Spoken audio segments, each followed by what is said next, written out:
नमस्कार दोस्तों। स्वागत है आप सभी का हमारे YouTube चैनल इनविंसिबल स्टूडेंट्स में। तो हम हरियाणा जीके की जो टेस्ट सीरीज थी उसको कंटिन्यू करते हैं और आज का जो हमारा टॉपिक रहेगा वो रहेगा वन एवं वन्यजीव। उससे संबंधित महत्वपूर्ण प्रश्न है वो आज हम करेंगे। शुरू करते हैं। निम्नलिखित में से कौन सा युग्म सुमेलित नहीं है? तो इनमें से कौन सा जो युग्म है वो सुमेलित नहीं है? तो चिंकारा प्रजनन केंद्र, भिवानी। इनमें से जो तीन ऑप्शन है वो सही सुमेलित है लेकिन एक नहीं है। तो देखते हैं। चिंकारा प्रजनन केंद्र भिवानी में, मगरमच्छ प्रजनन केंद्र कुरुक्षेत्र में, गिद्ध संरक्षण एवं प्रजनन केंद्र पंचकूला में, फीसेंट प्रजनन केंद्र यमुनानगर में। तो इनमें से कौन सा है जो सुमेलित नहीं है? तो देखते हैं। जो चिंकारा प्रजनन केंद्र है वो कैरू भिवानी में है, बिल्कुल सही है। मगरमच्छ प्रजनन केंद्र कुरुक्षेत्र, बोरसदान कुरुक्षेत्र में, ठीक है। गिद्ध संरक्षण एवं प्रजनन केंद्र पंचकुला, ये भी सही है। तो है इसका आंसर जो ऑप्शन डी है, फीसेंट प्रजनन केंद्र यमुनानगर। ये ऑप्शन गलत है क्योंकि जो फीसेंट प्रजनन केंद्र है वो है मोरनी पंचकुला में। आगे चलते हैं। गिद्ध संरक्षण एवं प्रजनन केंद्र, तो जो गिद्ध संरक्षण एवं प्रजनन केंद्र है वो हरियाणा के किस स्थान पर है? पंचकूला में है, पिंजौर में है, यमुनानगर में है या करनाल में है? तो इनमें से कौन सा ऑप्शन सही है? तो इसका सही ऑप्शन है वो है पिंजौर। देखिए यहां पर पंचकुला भी दिया गया है परंतु उसकी एग्जैक्ट जो लोकेशन है वो पिंजौर में है। तो इसका जो आंसर बनेगा वो बनेगा पिंजौर में। जो इसकी स्थापना है वो 2001 में हुई थी, वर्ष 2001 में। गिद्ध संरक्षण एवं प्रजनन केंद्र हरियाणा में जो पिंजौर में है उसकी स्थापना हुई थी 2001 में। आगे चलते हैं। हरियाणा में रेड जंगल फाउल, हरियाणा में जो रेड जंगल फाउल प्रजनन केंद्र कहां पर स्थित है? पिंजौर में, मोरनी में, पिपली में या कैरू में? तो देखिए पिंजौर भी पंचकुला में है, मोरनी भी पंचकुला में है, पिपली हमारे कुरुक्षेत्र में है और कैरू भिवानी में है। तो इनमें से जो रेड जंगल फाउल प्रजनन केंद्र है वो कहां पर स्थित है? तो वो है पिंजौर में। पिंजौर कहां पर है? हमारे पंचकुला में। तो रेड जंगल फाउल प्रजनन केंद्र हमारे पिंजौर में स्थित है। हरियाणा में कुल कितने राष्ट्रीय उद्यान है? यानी जो नेशनल पार्क है हरियाणा में उनकी संख्या कितनी है? वो 1 है, 2 है, 3 है या 4 है? तो इसका सही जो ऑप्शन है वो है ऑप्शन बी। हरियाणा में जो है वो 2 नेशनल पार्क हैं। एक तो है सुल्तानपुर राष्ट्रीय उद्यान और दूसरा है कलेसर राष्ट्रीय उद्यान। सुल्तानपुर है हमारे गुरुग्राम में और कलेसर है हमारे यमुनानगर में। तो 2 राष्ट्रीय उद्यान है, एक सुल्तानपुर और एक हमारा कलेसर। सुल्तानपुर गुरुग्राम, कलेसर यमुनानगर। बीरबारा वन्यजीव अभ्यारण्य हरियाणा के किस जिले में स्थित है? बीरबारा, जो बीरबारा वन्यजीव अभ्यारण्य है वो हरियाणा में किस जिले में स्थित है? हिसार में है या ऑप्शन बी सिरसा में, ऑप्शन सी जींद में या ऑप्शन डी पलवल में? तो इनमें से किस जिले में है जो बीरबारा वन्यजीव अभ्यारण्य स्थित है? तो इसका सही ऑप्शन है वो है ऑप्शन सी, हमारे जींद में है जो बीरबारा वन्यजीव अभ्यारण्य स्थित है और यह है 419 हेक्टेयर में। इसका जो क्षेत्रफल है वो है 419 हेक्टेयर। और देखिए बीरबारा तो जींद में है, इसी से एक है वीर शिकारगढ़। वीर शिकारगढ़, जो वीर शिकारगढ़ है वो कहां पर है? वो हमारे पंचकुला में। बीरबारा जींद में, वीर शिकारगढ़ हमारे पंचकुला में, जिसकी स्थापना वर्ष 1975 में हुई थी। देखिए दोनों बोलने में सेम से दिखाई देते हैं, जैसे बीरबारा, बीरबारा जींद में, वीर शिकारगढ़ पंचकुला में, जिसकी स्थापना वर्ष 1975 में हुई थी। देखते हैं आगे। सरस्वती वन्यजीव अभ्यारण्य, जो सरस्वती वन्यजीव अभ्यारण्य है उसको अन्य किस नाम से जाना जाता है? जो सरस्वती वन्यजीव अभ्यारण्य को किस नाम से जाना जाता है? ऑप्शन ए सोनसर वन, option B Bhor Saiyad, option C Kalesar वन या ऑप्शन डी वीर शिकारगढ़। तो जो सरस्वती वन है उसको अन्य किस नाम से जाना जाता है? तो इसका है ऑप्शन ए, जो इसको जाना जाता है सोनसर वन के नाम से। सरस्वती वन्यजीव अभ्यारण्य को सोनसर वन के नाम से भी जाना जाता है। तो सरस्वती जो वन्यजीव अभ्यारण्य वो कहां पर है? हमारे कैथल में है सरस्वती वन्यजीव अभ्यारण्य। हमारे कैथल में है। इसकी जो इसको अभ्यारण्य का दर्जा दिया गया था, यह दिया गया था वर्ष 1988 में इसको अभ्यारण्य का दर्जा दिया गया था और यह 4453 हेक्टेयर में फैला हुआ है। छिलछिला वन्यजीव अभ्यारण्य किस जिले में स्थित है? जो छिलछिला वन्यजीव अभ्यारण्य है वो हरियाणा के किस जिले में स्थित है? कुरुक्षेत्र में, पानीपत में, हिसार में या गुरुग्राम में? तो जो छिलछिला है वो किस जिले में स्थित है? जो इसका सही आंसर है वो है कुरुक्षेत्र में। जो छिलछिला वन्यजीव अभ्यारण्य है वो हरियाणा के कुरुक्षेत्र जिले में स्थित है और इसकी जो स्थापना हुई थी वो हुई थी वर्ष 1986 में। यानी जो हमारा छिलछिला वन्यजीव अभ्यारण्य है इसकी स्थापना 1986 में हुई थी और यह हरियाणा का सबसे छोटा वन्यजीव अभ्यारण्य है। यह हरियाणा का सबसे जो छोटा वन्यजीव अभ्यारण्य वो है छिलछिला वन्यजीव अभ्यारण्य और इसकी जो विशेषता है यह शीतकालीन पक्षियों को आकर्षित करता है। यानी जो शीतकालीन पक्षी है उनको यह आकर्षित करता है। नाहर सिंह वन्यजीव अभ्यारण्य, नाहर सिंह वन्यजीव अभ्यारण्य हरियाणा के किस जिले में स्थित है? तो जो नाहर सिंह वन्यजीव अभ्यारण्य है वो हरियाणा के किस जिले में स्थित है? रेवाड़ी में, महेंद्रगढ़ में, पलवल में या नूंह में? तो इनमें से कौन सा जो ऑप्शन है वो सही है? तो जो नाहर सिंह है वो कहां से में स्थित है? वो है रेवाड़ी में। हरियाणा के रेवाड़ी जिले में है नाहर सिंह वन्यजीव अभ्यारण्य और इसको वर्ष 1987 में अभ्यारण्य का दर्जा दिया गया था। यानी नाहर सिंह वन्यजीव अभ्यारण्य जो रेवाड़ी में उसे वर्ष 1987 में वन्यजीव अभ्यारण्य का दर्जा दिया गया था।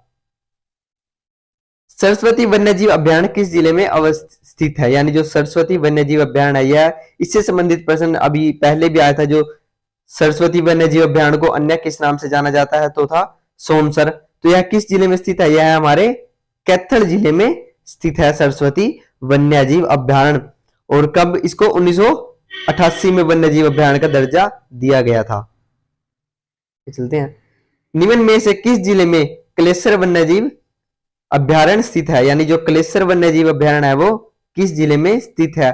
Option A Kurukshetra, option B Hisar, option C Gurugram या ऑप्शन डी यमुनानगर। तो जो कलेसर है वो किस जिले में स्थित है? तो वो हरियाणा के यमुनानगर में स्थित है और यह हमारा एक राष्ट्रीय उद्यान भी है, कलेसर राष्ट्रीय उद्यान।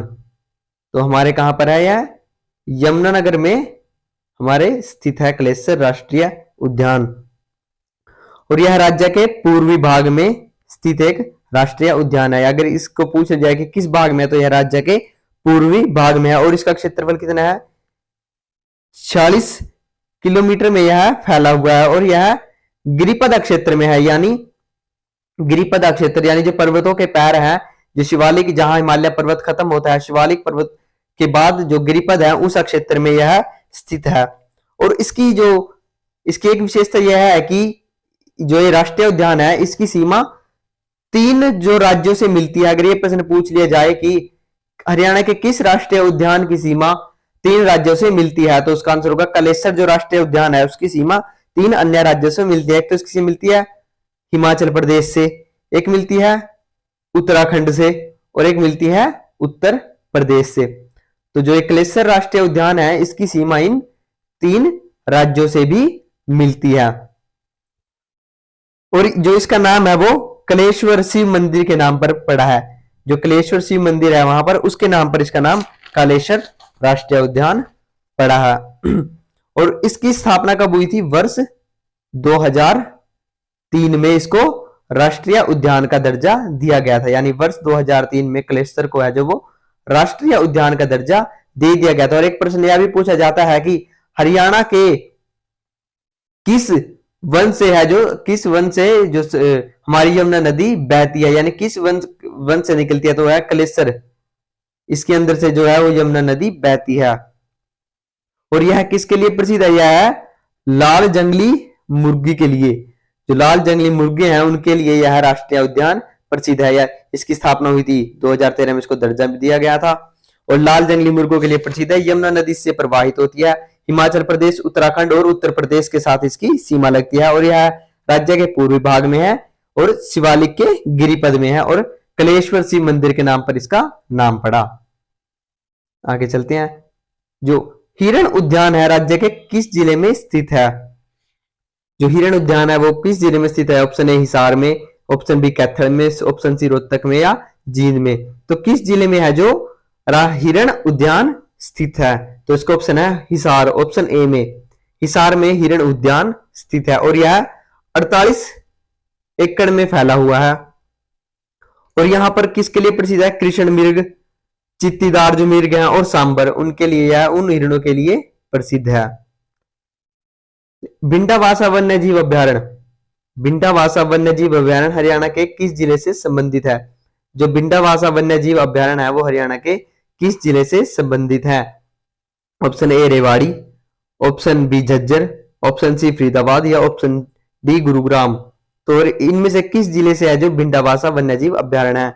तो इसका है ऑप्शन बी, हरियाणा के झज्जर में है जो भिंडावासा वन्यजीव अभ्यारण्य। और यह एक सुंदर झील के लिए भी प्रसिद्ध है और उसकी स्थापना हुई थी वर्ष 1986 में। इसको वन्य जीव अभ्यारण्य का दर्जा दिया गया था और यहां पर लगभग 250 पक्षियों की प्रजातियां पाई जाती हैं, यानी लगभग 250 प्रजातियां हैं जो पक्षियों की यहां पर पाई जाती हैं।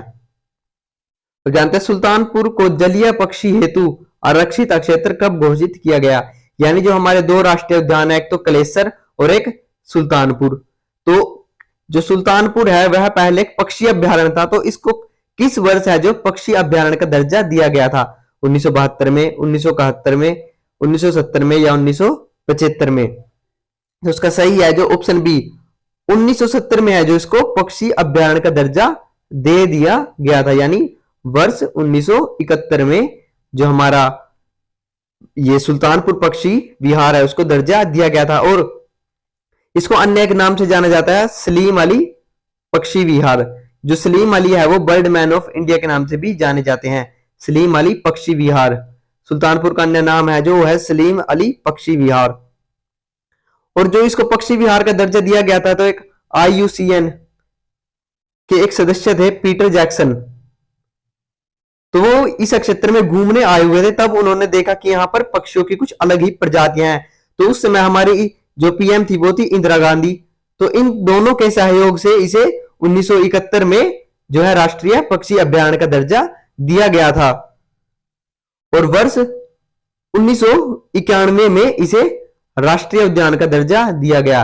यानी वर्ष 1991 में राष्ट्रीय उद्यान का दर्जा और पक्षी अभ्यारण्य का दर्जा गया था 1971 में। सलीम अली पक्षी विहार इसका एक अन्य नाम है। और अगर पूछ ले जाए पीटर जैक्सन किससे संबंधित है तो वो भी सुल्तानपुर पक्षी विहार से संबंधित है। और यह किस पक्षी के लिए प्रसिद्ध है? यह है साइबेरियन सारस के लिए। जो सर्दियों में यहां पर साइबेरियन सारस आ जाते हैं तो यह उसके लिए प्रसिद्ध है। और इसको किसके तहत है जो 1991 में किसके तहत इसे राष्ट्रीय उद्यान का दर्जा दिया गया? तो वो दिया गया था वर्ल्ड लाइफ प्रोटेक्शन एक्ट है जो 1972 का भारत में 1972 का वर्ल्ड लाइफ प्रोटेक्शन एक्ट के तहत इसे राष्ट्रीय उद्यान का दर्जा दिया गया था। हरियाणा के क्लेसर जंगल में कौन से पेड़ों की अधिकता पाई जाती है? अभी हमने क्लेसर वन के बारे में जो हमारा उसके बारे में डिस्कस किया था, तो इसमें किस वृक्ष की अधिकता पाई जाती है? ऑप्शन ए नीम की, साल की, बरगद की या टीकम की। तो जो यहां पर है वो साल वृक्ष की अधिकता पाई जाती है। क्लेसर जो हमारा राष्ट्रीय उद्यान है वहां पर साल वृक्ष की अधिकता पाई गई है और इसे मैंने बताया कि 2003 में इसे जो है वो राष्ट्रीय उद्यान का दर्जा दिया गया था। नेशनल पार्क कब बनाया गया था? यार 2003 में। यह पूर्वी भाग में है और 3 राज्यों से सीमा लगती है। लाल जंगली मुर्गे के लिए प्रसिद्ध है, यमुना नदी से प्रवाहित होती है।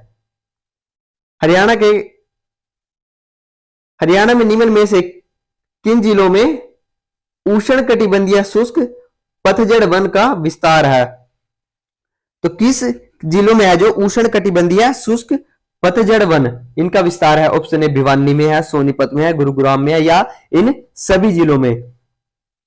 तो जो है इसका ऑप्शन है ये सभी, इन सभी जिलों में है जो उष्ण कटिबंधीय शुष्क पतझड़ वन पाए जाते हैं। अगर मान लिया जाए कि हरियाणा में 100 वन है, 100% वन है, तो उनमें से लगभग 45% है जो वो शुष्क पतझड़ वन है। यानी हरियाणा में मुख्यतः कौन से वन पाए जाते हैं? वो पाए जाते हैं उष्ण कटिबंधीय शुष्क पतझड़ वन। यानी अगर 100 वृक्ष है तो उनमें से 45 इस प्रजाति के वृक्ष हैं। ये चलते हैं। हरियाणा में किस प्रकार की वनस्पति सबसे अधिक प्रचलित है? तो हरियाणा में किस प्रकार की वनस्पति सबसे अधिक प्रचलित है? उष्णकटिबंधीय सदाबहार वन, पर्णपाती जंगल और कटीली झाड़ियां, पहाड़ का जंगल और मैंग्रोव जंगल। तो कौन सी है यहाँ पर जो मुख्य वनस्पति है? तो मैंने भी बताया कि पर्णपाती जंगल और कटीली झाड़ियां। तो लगभग 45% पर तो है उष्णकटिबंधीय जो पर्णपाती वन है और लगभग 11% पर कटीली झाड़ियां पाई जाती है। तो जो सबसे अधिक भाग है हरियाणा में वो उष्णकटिबंधीय पर्णपाती वन और कटीली झाड़ियों का है। पर्णपाती जंगल और कटीली झाड़ियां। राज्य में यूरोपियन संघ की सहायता में हरियाणा समुदाय की नामक परियोजना कब शुरू की गई? जो हरियाणा समुदाय की परियोजना थी वो किसकी सहायता से शुरू की गई थी? यह प्रश्न बन सकता है। तो यूरोपियन संघ की, जो यूरोपियन यूनियन है उसकी सहायता से हरियाणा समुदाय की नामक एक परियोजना शुरू की गई थी। तो वो किस वर्ष शुरू की गई? 1998, 99 में, 88, 89 में, 1984 से 85 में, 82 से 83 में। तो जो इसका सही ऑप्शन है वो है ऑप्शन ए। 1998 और 99 में हरियाणा समुदाय की योजना शुरू की गई और यह यूरोपियन यूनियन की सहायता से शुरू की गई और यह वर्ष 2006 से 7 के बीच संपूर्ण हुई। जो यह समुदाय की योजना यूरोपियन यूनियन की सहायता से शुरू की गई थी वर्ष 2006 से 2007 में पूर्ण हो गई। इस योजना के अंतर्गत है जो 27,380 हेक्टेयर भूमि पर वृक्षारोपण किया गया, यानी 27,000 हेक्टेयर भूमि पर लगभग वृक्षारोपण किया गया। देखिए इतने जो इस प्रकार की योजनाएं हैं हरियाणा में, आपको पता है कि जो वन क्षेत्र है वो देश के उसमें बहुत कम है, लगभग 3% भाग पर ही वन है और होने चाहिए लगभग 30% भाग पर वन, परंतु 3% पर ही वन है। और इस प्रकार की योजनाएं लंबे समय से चलती आ रही है, उसके बावजूद भी इनका जमीनी स्तर पर जो देखा जाए तो वो परिमाप बिल्कुल शून्य है। इसी प्रकार एक योजना चलाई गई थी कंडी योजना। कुछ एक्स्ट्रा इंफॉर्मेशन देते हैं, जैसे कंडी योजना है, इसकी जो शुरुआत जो इसकी सहायता में किसकी सहायता में चलाई गई थी? वो चलाई गई थी वर्ल्ड बैंक, जो हमारा विश्व बैंक है उसकी सहायता में कंडी योजना चलाई गई थी।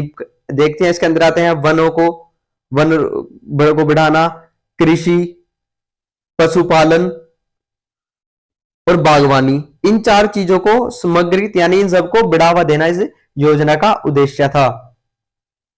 ये चलते हैं। कुरुक्षेत्र जिले में भोर सदान किस जीव का प्रजनन केंद्र है? यानी जो भोर सदान है वो किस जिले में है, मतलब किस जीव के लिए है? मछली के लिए, गिद्ध के लिए, अशव के लिए या मगरमच्छ के लिए? जो भोर सदान प्रजनन केंद्र है कुरुक्षेत्र का वो है मगरमच्छ प्रजनन केंद्र है, वो भोर सदान में है। और गिद्ध जो संरक्षण प्रजनन केंद्र है पंचकुला में। सुल्तानपुर पक्षी विहार कहां पर है? गुरुग्राम में। इसके बारे में मैंने संपूर्ण डिटेल दे दी है कि सुल्तानपुर पक्षी विहार को 1971 में दर्जा दिया गया था पक्षी विहार का। उसके बाद इसको वर्ष 1991 में राष्ट्रीय उद्यान का दर्जा दिया गया था। इसका जो अन्य नाम है वो है सलीम अली पक्षी विहार। और पीटर जैक्सन का संबंध भी इसी से है, साइबेरियन सारस के लिए है, प्रसिद्ध है। पिंजौर गार्डन के वास्तुकार कौन है? जो पिंजौर गार्डन है कहां पर है? हमारे पंचकुला में। तो इसके जो वास्तुकार हैं वो कौन है? औरंगजेब है, नवाब फिदाई खान है, जहांगीर है या शाहजहां है? तो हम इसको ऑप्शनों से एलिमिनेट कर सकते हैं, क्योंकि देखिए जहांगीर, औरंगजेब और शाहजहां ये तो मुगल बादशाह थे, तो बचा कौन? नवाब फिदाई खान है जो इसके वास्तुकार थे। तो ये तो मुगल बादशाह है। जैसे 1526 में भारत में मुगल शासन की नींव रखी थी बाबर ने। बाबर का था हुमायूं, उसके बाद अकबर, अकबर के बाद जहांगीर, जहांगीर के बाद शाहजहां और फिर औरंगजेब। और लास्ट में जो 1857 में हमारा यहाँ का जो अंतिम मुगल बादशाह था वो था बहादुर शाह जफर, जिसे बाद में अंग्रेजों द्वारा बर्मा जेल में भेज दिया गया था। निम्न में से हरियाणा का राज्य का कौन सा जो हरियाणा का राज्य का पक्षी है? जो हमारा राजकीय पक्षी है वो कौन सा है? काला तितर, सफेद हंस, चिड़िया या काला हिरन। तो इसका सही बिल्कुल आसान सा वो है काला तितर, जिसको हम ब्लैक फ्रैंकोलिन भी कहते हैं। इसकी जगह आ सकता है कि ब्लैक फ्रैंकोलिन। तो हमारा काला तितर है वो हमारा राजकीय पक्षी है। तो कौन सा जो राजकीय वृक्ष कौन सा है? अब राजकीय पक्षी तो है काला तितर, तो राजकीय वृक्ष कौन सा है? सेब का पेड़, पीपल का पेड़, अमरूद का पेड़ या नारियल का पेड़। तो इनमें से कौन सा जो ऑप्शन है वो सही है? तो इसका जो सही ऑप्शन है वो है इसका पीपल का पेड़। जो हमारा जो राजकीय वृक्ष है वो है हमारा पीपल का पेड़। देखिए राजकीय पक्षी हो गया ब्लैक फ्रैंकोलिन, और राजकीय पशु है हमारा ब्लैक बक। जो ब्लैक बक है, ब्लैक बक हमारा राजकीय पशु है, जिसे हम काला हिरन भी कहते हैं। और राजकीय फूल है हमारा कमल का फूल, हमारा राजकीय फूल है। हरियाणा के जींद जिले में निम्न में से कौन से वृक्ष अधिक मात्रा में पाए जाते हैं? जो हरियाणा का जींद जिला है उसमें किस प्रकार के वृक्ष अधिक मात्रा में पाए जाते हैं? शीशम के, कीकर के, सफेदा के या ये सभी? तो इस प्रकार जिसमें ये सभी का ऑप्शन होना, तो ज्यादातर इसमें ऑप्शन पाएगा ये सभी, क्योंकि ऐसा बहुत ही कम चांस है कि कोई एक जिले में एक ही प्रजाति के वृक्ष पाए जाते हो। अगर यहां पर ये सभी की जगह कोई और ऑप्शन होता तो इसका ऑप्शन होता ऑप्शन सी सफेदा। सफेदा मुख्यतः जींद में पाया जाता है, लेकिन यहां पर कीकर और शीशम भी जींद में पाए जाते हैं। हरियाणा के किस जिले में सबसे कम वन आवरण है? यानी किस जिले में सबसे कम वन आवरण है? ऑप्शन है फतेहाबाद, फरीदाबाद, पलवल या भिवानी। तो जो इसका सही ऑप्शन है वो है ऑप्शन सी, पलवल में सबसे कम वन है। और सबसे अधिक वन कहां पर है? पंचकुला में। हरियाणा के जो पंचकुला में है सबसे अधिक वन है। इसी के साथ हमारी आज की वीडियो यहीं पर समाप्त होती है। अगर आपको हमारा कंटेंट अच्छा लगे तो हमारे चैनल को लाइक कीजिए, शेयर कीजिए, सब्सक्राइब कीजिए। धन्यवाद। जय हिंद।